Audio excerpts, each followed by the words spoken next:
Hello friends, મૈતુસ કિચનમાં સ્વાગત છે તમારું. આજે આપણે ગુજરાતની ખૂબ જ ફેમસ એવી વાનગી એટલે કે ખમણની રેસીપી જોવા જઈ રહ્યા છીએ. માર્કેટમાં મળતા ખમણ તો બધાને ખૂબ જ ભાવે છે, પણ માર્કેટમાં મળતા ખમણ ઘરે કઈ રીતે બનાવવા એ આપણે આ વિડીયોમાં જોવાના છીએ. માર્કેટમાં મળતા ખમણની સ્પેશિયાલિટી એટલે કે એનો યુનિક વઘાર છે. આ વઘાર આપણે કેવી રીતે બનાવવો એ પણ જોઈશું, જેથી તમારા ખમણ પણ માર્કેટ જેવા જાળીદાર અને સોફ્ટ બને. સાથે સાથે જ આ ખમણ બનાવવા દરમિયાનની બધી ટિપ્સ અને ટ્રિક્સ પણ આ વિડીયોમાં આપણે જોવાના છીએ, અને આ ખમણ બનાવવા માટેનું જે ચોક્કસ માપ છે એ પણ હું તમને આ વિડીયોમાં કહીશ, જેથી તમારા ખમણ પણ ખૂબ જ સોફ્ટ બને. તો ચાલો આપણે સૌથી પહેલાં ઇન્ગ્રેડિયન્ટ્સ જોઈ લઈએ. અહીંયા મેં 1 કપ જેટલો ચણાનો લોટ લીધો છે. મેં રેડીમેડ બેસન જ યુઝ કર્યું છે. સાથે જ 2 ટેબલસ્પૂન જેટલો રવો, અડધી ચમચી જેટલો સાઇટ્રિક એસિડ એટલે કે લીંબુના ફૂલ, 2 ટેબલસ્પૂન જેટલી ખાંડ અને અડધી ચમચી જેટલું મીઠું લીધું છે. સૌથી પહેલાં આપણે આ રીતનું બાઉલ લઈને આપણે ચણાનો લોટ એડ કરી લઈએ. એમાં આપણે રવો પણ એડ કરી લીધો છે. મેં અહીંયા ઝીણો રવો લીધો છે, પણ તમે જાડો રવાનો ઉપયોગ પણ કરી શકો છો. સાથે જ લીંબુના ફૂલ, સાકર અને મીઠું પણ આપણે એડ કરી લઈએ. અહીંયા આપણે અડધી ચમચી જેટલી હળદર પણ એડ કરવાના છીએ, જેથી ખમણનો કલર ખૂબ જ સરસ આવે. આપણા ડ્રાય ઇન્ગ્રેડિયન્ટ્સ અહીંયા રેડી થઈ ગયા છે, તો આપણે સૌથી પહેલાં એને મિક્સ કરી લઈએ. આ રીતે મિક્સ કર્યા પછી આપણે એમાં થોડું પાણી ઉમેરીને ખમણનું ખીરું રેડી કરવાનું છે. ઓલવેઝ ધ્યાન રાખવું કે આ રીતે થોડું જ પાણી એડ કરવાનું. જો તમે બહુ બધું પાણી એમાં એડ કરી દેશો તો ગઠ્ઠા પણ રહી જશે અને તમારું બેટર પણ સારું નહીં બને.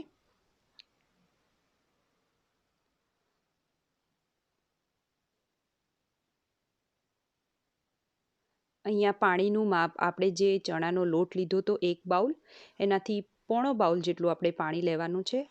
આ જ ખમણ બનાવવાનું પ્રોપર અને પરફેક્ટ માપ છે. તમે એને જ્યારે ફોલો કરશો ત્યારે તમે જોશો કે તમારા ખમણ ખૂબ જ સરસ અને સોફ્ટ બનશે. બસ આ જ રીતે આપણે થોડું પાણી એડ કરીને ખમણનું ખીરું રેડી કરી લઈએ.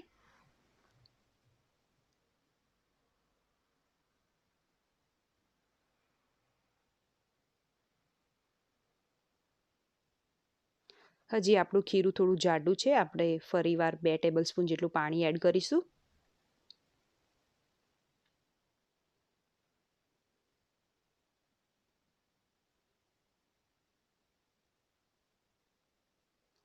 અને ઓલવેઝ યાદ રાખવું કે એને એક જ ડાયરેક્શનમાં આપણે મૂવ કરવાનું છે.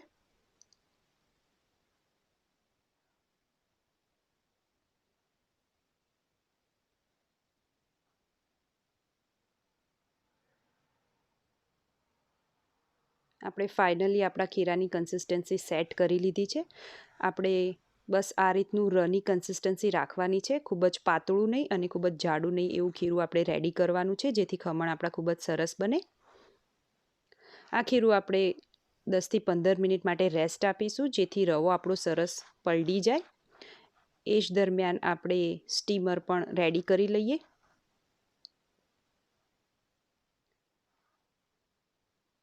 આપણે સ્ટીમરમાં પાણી મૂકી દીધું છે. હવે ઢાંકણ ઢાંકીને એને આપણે 5 મિનિટ માટે સૌથી પહેલાં પાણી ઉકાળી લેવાનું છે, જેથી સ્ટીમ સરસ એમાં રેડી થઈ જાય.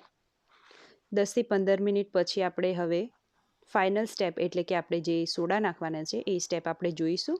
સાથે જ મેં લીંબુનો રસ પણ લીધો છે.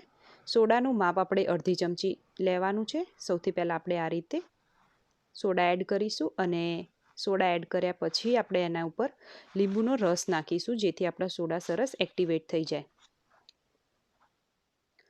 અહીંયા 1 ચમચી જેટલા મેં લીંબુનો રસ લીધો છે. તમે જોઈ શકો છો સરસ એવા બબલ્સ આવી ગયા છે, એટલે કે આપણા સોડા એક્ટિવેટ થઈ ગયા છે. હવે આપણે આને આ રીતે મિક્સ કરી લઈશું. અને આ સ્ટેપ ઓલવેઝ આપણું સ્ટીમર રેડી થઈ ગયું હોય ત્યારે જ કરવાનું. જો તમે આ રીતે સોડા એડ કરીને ખીરું મૂકી રાખશો તો તમારું જે ખીરું આ રીતે અંદર એર જે ક્રિએટ થઈ છે એ બધી જ બેસી જશે. અને હવે આપણું આ ખીરું પણ રેડી થઈ ગયું છે. એને આપણે ગ્રીસ કરેલી પ્લેટમાં એડ કરી લઈએ.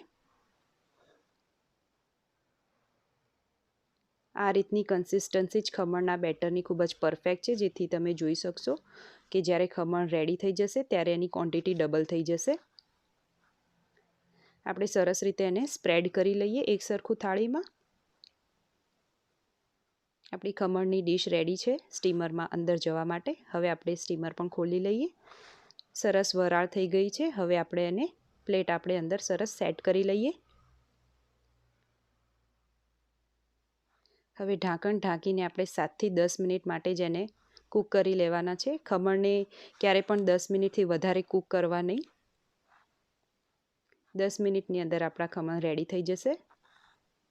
આપણા ખમણ રેડી થઈને તમે જોઈ શકો છો જાળીદાર થઈ ગયા છે અને એની સાઇઝ અને ક્વોન્ટિટી પણ ડબલ થઈ ગઈ છે. આપણે ચેક પણ કરી લીધું છે, સ્ટીક નથી થતું, એટલે કે ખમણ રેડી થઈ ગયા છે, ચડી ગયા છે. હવે આપણે પ્લેટને બહાર કાઢી લઈએ અને ખમણને પ્રોપર ઠંડા થવા દઈએ. 5થી 7 મિનિટની અંદર એ ઠંડા થઈ જશે. ખમણ ઠંડા થઈ જાય પછી આ રીતે આપણે એને અનમોલ્ડ કરી લેવાના છે. આ રીતે આપણે ઊંધી સાઈડ પર એને ફ્લિપ કરવાના છે, જેથી જ્યારે આપણે વઘાર કરીએ ત્યારે સરસ એનું જે મોઇશ્ચર છે અંદર સોક થઈ જાય. ઠંડા થયા પછી આપણે એના પીસ પણ કરી લેવાના છે. ઓલવેઝ ખમણ જ્યારે ઠંડા થાય ત્યારે જ એના પીસ કરવા, જેથી એ પીસ સરસ પડે. જો તમે ખમણની થાળી ગરમ હશે અને પીસ કરવા જશો તો પીસ સારા નહીં પડે.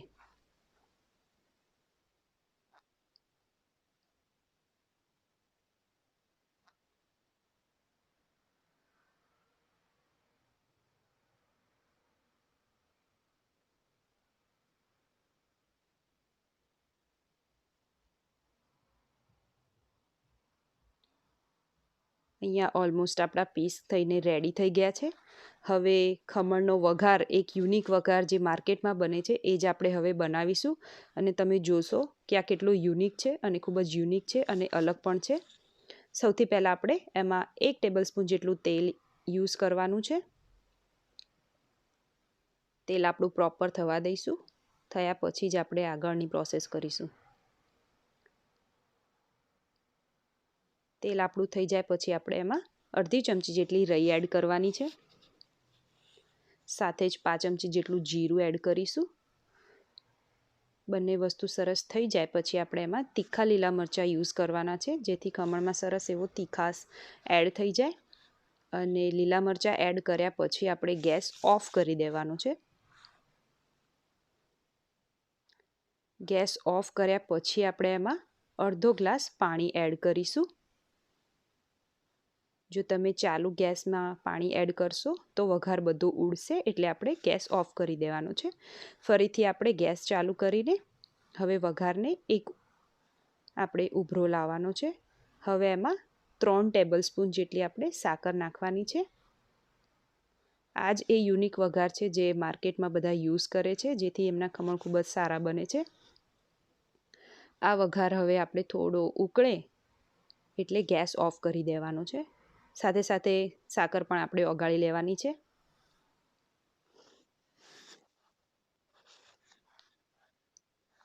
આ પ્રોસેસ થતાં લગભગ 2થી 3 મિનિટ જેવું થશે. સાકર ઓગળી જાય પછી આપણે ગેસ ઓફ કરી દેવાનો છે.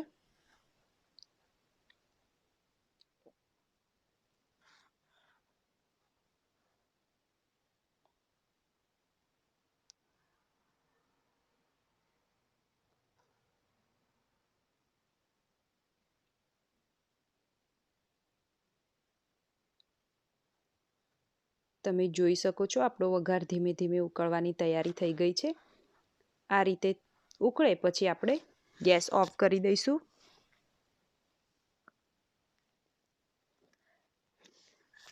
આપણો વઘાર એકદમ પરફેક્ટલી રેડી થઈ ગયો છે ખમણ ઉપર નાખવા માટે. તો હવે આપણે એ પ્રોસેસ જોઈ લઈએ.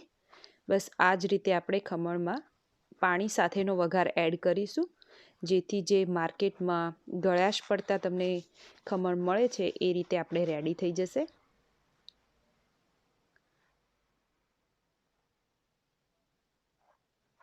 એક વાતનું ખાસ ધ્યાન રાખવું કે આ વઘાર આપણે બધી જ બાજુ પ્રોપરલી નાખવાનો છે, જેથી પાણી સરસ ખમણની અંદર ઉતરે.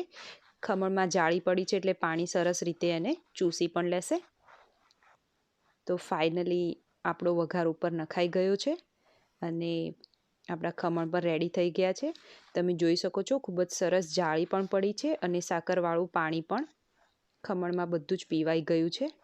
જો તમને આ મારી રેસીપી ગમી હોય તો લાઇકનું બટન પ્રેસ કરવાનું ભૂલતા નહીં અને સાથે સાથે જ મારી ચેનલ મૈતુસ કિચનને સબસ્ક્રાઈબ કરવાનું પણ ભૂલતા નહીં.